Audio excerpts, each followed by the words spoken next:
Bu videoda dinleyeceğiniz bilgiler ilacın prospektüsünden faydalanarak hazırlanmıştır. Video sizin için faydalı olursa destek için videoyu beğenip kanala abone olmayı unutmayın.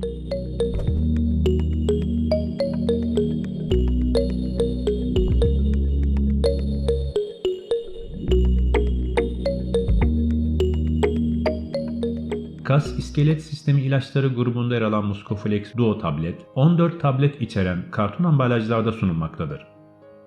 Muscoflex Duo'nun etken maddeleri diklofenak sodyum ve tiakolşikosittir.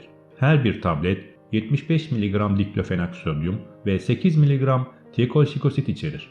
Etken maddelerden diklofenak sodyum, iltihabı azaltmak ve ağrıyı dindirmek için artrit ve akut sakatlanmalarda kullanılan non-steroidal anti-enflamatuar bir ilaçtır.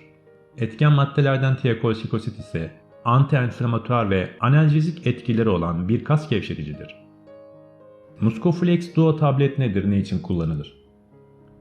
Muscoflex Duo, kireçlenme ve omurganın ağrılı hastalıklarının tedavilerinde, eklem dışı romatizma, ani ortaya çıkan omurilik kaynaklı ağrılı kas kasılmalarının tedavisinde, travma sonrası ve ameliyat sonrasında oluşan ağrı tedavisinde kullanılır. Muscoflex Duo, ağrı ve şişlik gibi iltihap belirtilerini hafifletir. Ayrıca ateşi düşürür. Bu ilacın iltihap ya da ateşin nedenleri üzerinde herhangi bir etkisi yoktur. Muscoflex Duo tablet nasıl kullanılır? Doktorunuz bu ilacı size nasıl reçete ettiyse o şekilde kullanmanız tavsiye edilir. Doktorunuzun önerdiği dozu ve tedavi süresini aşmayınız. Doktorunuz tedaviye verdiğiniz yanıta bağlı olarak daha düşük ya da daha yüksek bir doz önerebilir. Muscoflex Duo'nun yetişkinlerde önerilen günlük maksimum dozu her 12 saatte bir alınmak koşuluyla günde 2 defa bir tablettir. Bu ilacı günde 2 tabletten daha fazla almayınız. Muscoflex Duo ile tedavi süresi 5 ila 7 gündür. Toplam tedavi süresi ardışık 7 gün ile sınırlıdır. Muscoflex Duo, bir bardak suyla veya başka bir sıvıyla birlikte bütün olarak yutulmalıdır. İlacın yemek sonrasında tok karnına alınması önerilir. Tabletleri bölmeyiniz ve çiğnemeyiniz. Muscoflex Duo dozu nedeniyle çocuklara ve ergenlere verilmemelidir. Muscoflex Duo'nun bir dozunu almayı unuttuysanız, unuttuğunuz dozu hatırlar hatırlamaz alınız. Ancak bir sonraki dozun alma saati yaklaştıysa bu dozu atlayınız ve bir sonraki dozu zamanında alınız. Unutulan dozları dengelemek için çift doz almayınız.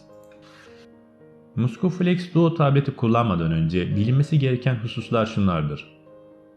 İlacın etken maddelerinden birine veya yardımcı maddelerden herhangi birine karşı bir alerjiniz varsa bu ilacı kullanmanız önerilmez.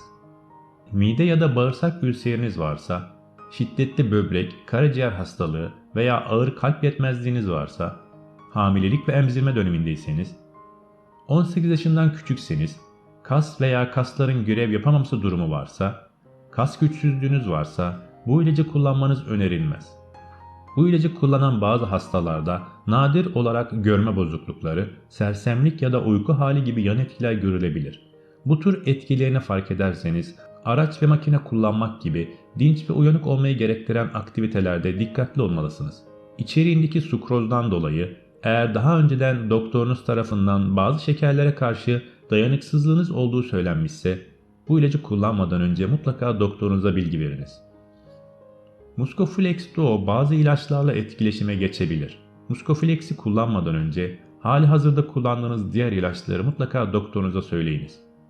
Muscoflex Duo'nun kullanımıyla oluşabilecek olası yan etkileri ise şunlardır. İlacın kullanımıyla yaygın olarak baş ağrısı, sersemlik hissi, vertigo, bulantı, kusma, ishal, sindirim güçlüğü, karın ağrısı, iştah kaybı, anormal karaciğer fonksiyonu test sonuçları, deri döküntüsü, kendiliğinden oluşan kanama ya da morluklar, nefes almada ve yutmada güçlük, deri döküntüsü, kaşıntı, kurdeşen ve baş dönmesi gibi belirtiler görülebilir. Bu video sizin için faydalı olduysa destek için videoyu beğenip kanala abone olun. İlaç kullanımı ile alakalı görüşlerinizi ve deneyimlerinizi yorum bölümünde paylaşın. Sağlıklı günler dilerim.